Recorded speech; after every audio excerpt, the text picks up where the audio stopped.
let's do the thing. By which I mean let's rank indie animated shows on YouTube, and I'm not gonna be ranking all indie animated shows that exist in this universe.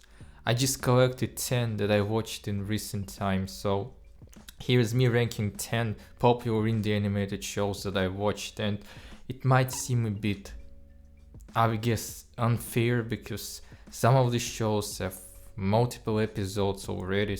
One show has more than one season, and most of the shows, if I can call them shows, are just one pilot episode. But I'm gonna be ranking based on complex factors like animation quality, like the how much the story catches my attention and the protagonists and stuff. So there's gonna be complex, should I say, analysis. So the amount of the shows is conveniently 10, so I could make a convenient list of 10. So without further ado, I guess let's get started on ranking this animated indie shows. And at number 10 I have Ramshackle. What can I say? I mean, the animation style is certainly nice, but it's not really my style, and the kind of humor is not really my style. It relies greatly on humor, some kind of sitcom style of humor, and as I said, animation is not really my thing. But one a certain great thing is the soundtrack. How should I call the style of music? Taverncore, Bard punk. I mean, you can find the soundtrack on YouTube. It's pretty cool. Bard punk, whatever. And I should also inform you that all of these shows are pretty good, so there aren't really bad shows on this list, but some shows that are lower on the list aren't really that good in my opinion. So we have Ramshackle at number 10, and according to my list, the next number 9 is, some people are gonna get frustrated with my choice, it's Gaslight District, which for some time I've been calling Melancholy District. That's because I confused the actual name of the show with the name of its main protagonist, whose name is Melancholy. So yeah, in my mind, the name of the show kind of turned into Melancholy District until one person online reminded me that it's called Gaslight District.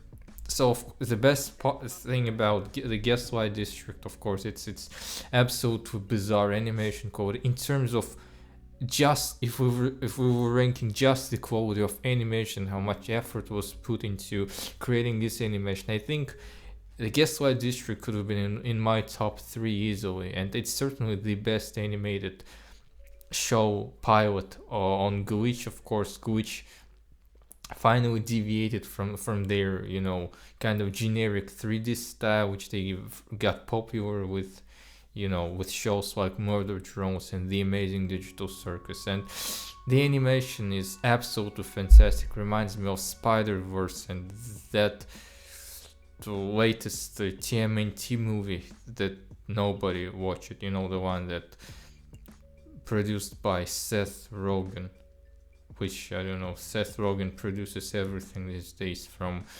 Natural Geographic documentaries to TMNT cartoons. Yeah, but the story, the pilot was just too hectic, it was just too fast moving. I'm not complaining about the gross stuff, I think it's just the style of this pilot, and it's cool, it's creative vision, but everything is just moving so fast that it just doesn't stop at all. But I like the main protagonist, Melancholy herself. I think she's a really cool main protagonist, and I think it's just me being liking animated female characters. Okay, let's move on. And at number 8 I have Port by the Sea. I guess it's probably the most unknown animated pilot on this list. Just a very nice, very calm, family friendly animation about 2 siblings, brother and sister, who explore some kind of mythical ocean I mean, who are supposed to be exploring the mythical ocean, encounter some kind of bizarre creatures, and eventually save the world. But you know, we still have just one pilot episode. That's extremely calm, kind of very nostalgic style of animation with some really good soundtrack. So just a very nice show. Moving next, number 7. Another pick that will frustrate many people is Murder Drones.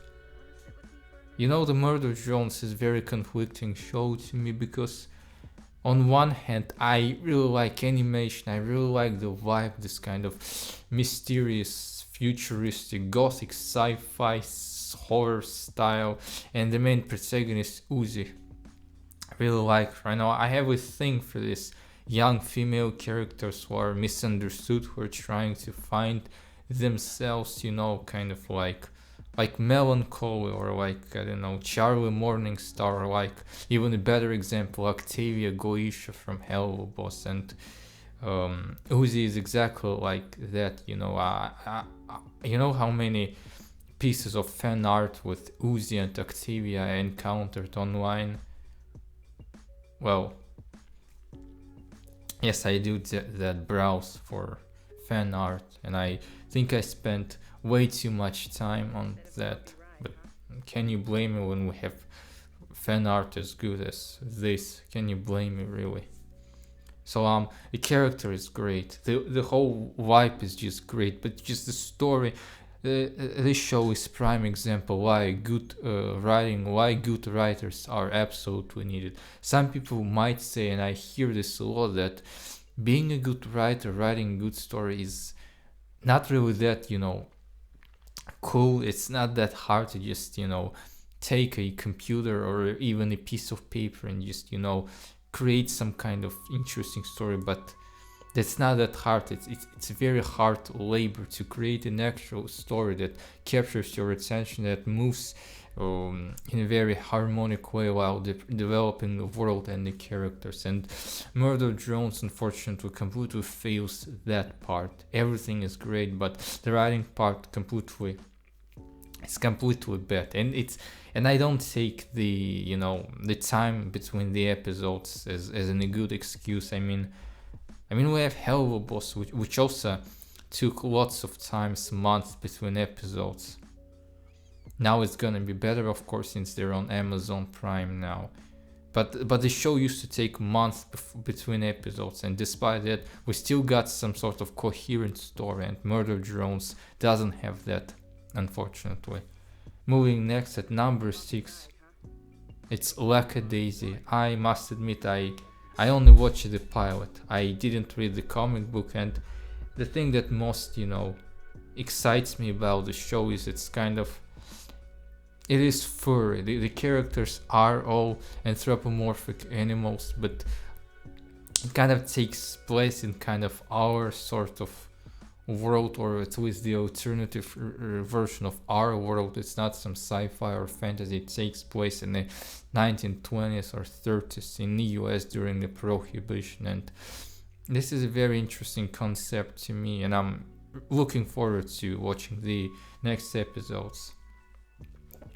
At number 5, the show, if somebody showed me the posters of all these 10 shows that I'm ranking right now and told me to find one show that I would most likely enjoy the least, I would have immediately pointed at The Amazing Digital Circus. I mean, the show just looks like it was made for preschoolers, and the show makes this impression on you. But when you actually watch it, when you watch episode by episode, it is an extremely well created story about, you know, finding yourself, about this existential crisis. When I see the Pomni story, some sort of metaphor. She's, as revealed in the final episode, she's a 25, not final, the latest episode. As it's revealed, she's a 25-year-old office worker.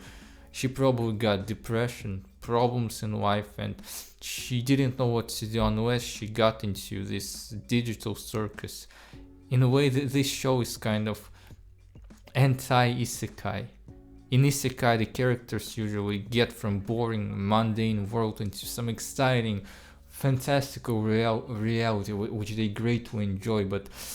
But here, the characters do not enjoy being in the digital circus. They're basically entrapped in there, and the King is basically some kind of evil mastermind of this world who keeps the characters captive. So of course he gives them stuff, nice place to stay as long as they entertain him, and they are nothing but entertainment for him. But the core idea, it's the same as the regular isekai. The character is escaping in another world and trying to find her way, trying to find some sort of, peace with herself, and to return back as a different, changed person.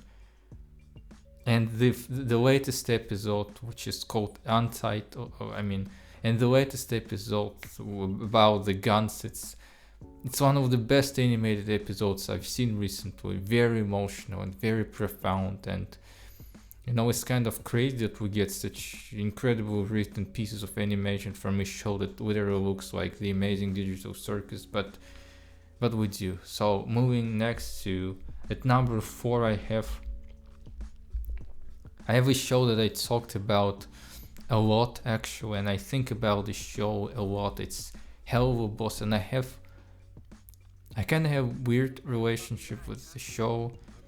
I don't have such weird relationship with Hazbin Hotel. I rewatched the show in January and really loved the show. The first 2-3 episodes of Hazbin Hotel are absolutely rough. That's undeniable. But the latest, starting from episode 4 to episode 8, especially episode 7 in my opinion, are really fantastic, and episode 7 is just my favorite. I don't know who else would choose episode 7 as their favorite, but for me it is. But in general, I have a very positive, impression of Hazbin Hotel. With Helluva Boss, however, I rewatched it, and I realized that I actually like it less than I liked it before when I watched it for the first time last year for some reason. Certainly some elements I absolutely love, the animation and the music, albeit not as great as Hazbin music, but still lots of great songs. The characters and their emotional struggles are very relatable. As I said, Octavia Goisha is one of the most relatable characters I've ever had a pleasure to encounter in any piece of media. She's extremely relatable, and it feels like oftentimes I see my own struggles through her, and it's a fantastic feeling to find the characters you actually relate to so much. But at the same time, on the other hand, there is so much immaturity in the show, of this immature jokes which sometimes ruin the whole scene's moments to me.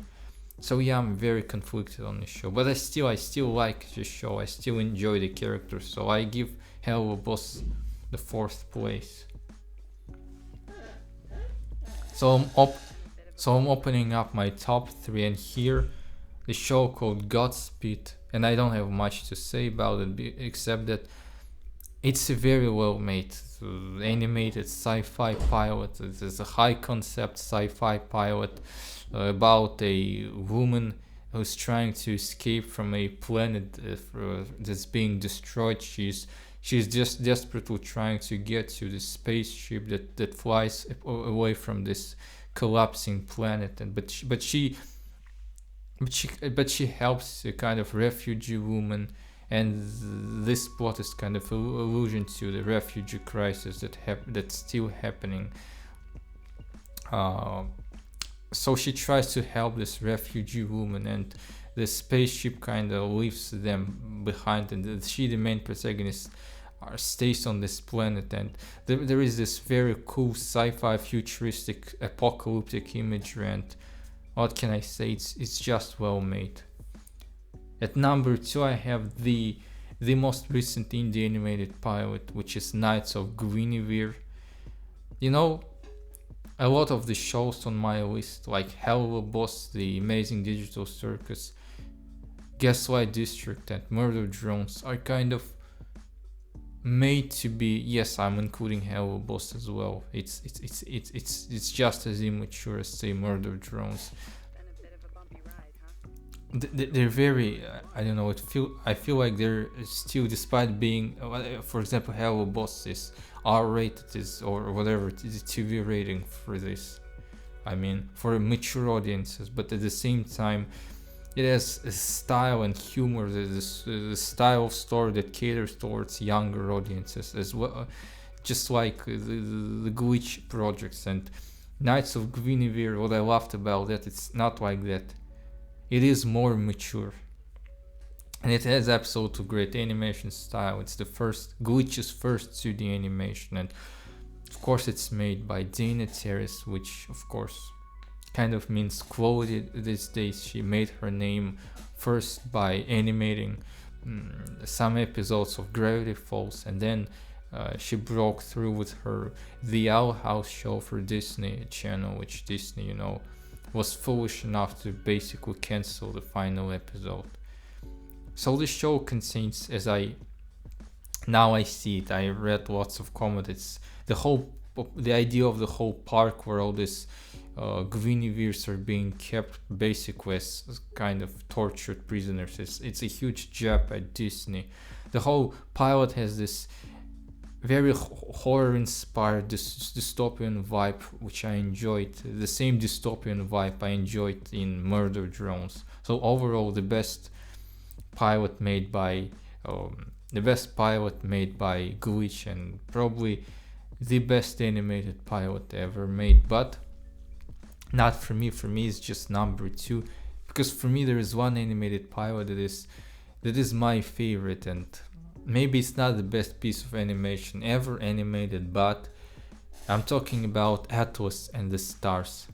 Well, you see, most of the animated pilots or shows I talked about have a huge team behind them. They have they have people working on them, animators, writers. They have studios behind them like Glitch or like Spindle Horse that makes Hello Boss, and Atlas and the Stars is just made by one person known as Miranda Mations, but her real name is Miranda Tony. It's just imagine that this whole thing was made by just one passionate person. She did not study animation, she must have self-studied everything. And if you ever want to get into animation and don't know where to start, or think you need some kind of formal education, or that you lack talent, just look at this. She did not attend any school. Unlike many other animations who worked on indie animated shows I've talked about in this video, and those I didn't talk about, she did not. And still at the age of 20 she released her pilot episode, and it has an absolutely great concept, this kind of cool sci-fi No Man's Sky inspired adventure with likable characters, especially Atlas herself, and with absolutely great soundtrack. I got the soundtrack on Spotify, and the Atlas's theme is absolutely beautiful, and you know, it's just great. The amount of effort to create this absolute quality content is astonishing. So that's why I give Atlas and the Star the first place as my favorite indie animated pilot. And I'm looking forward to watching the second episode, which I hope will be released this year. Yeah, it takes a lot of time to produce, to make animated shows, even if you have a team or even a studio. But she's working alone, so yeah. That was me ranking the 10 indie animated shows that I watched. Share your opinions about this show, and thank you for spending your time with me. I don't know how long this video, it's gonna be 20 minutes or less. Anyway, thanks for spending your valuable minutes with me. See ya.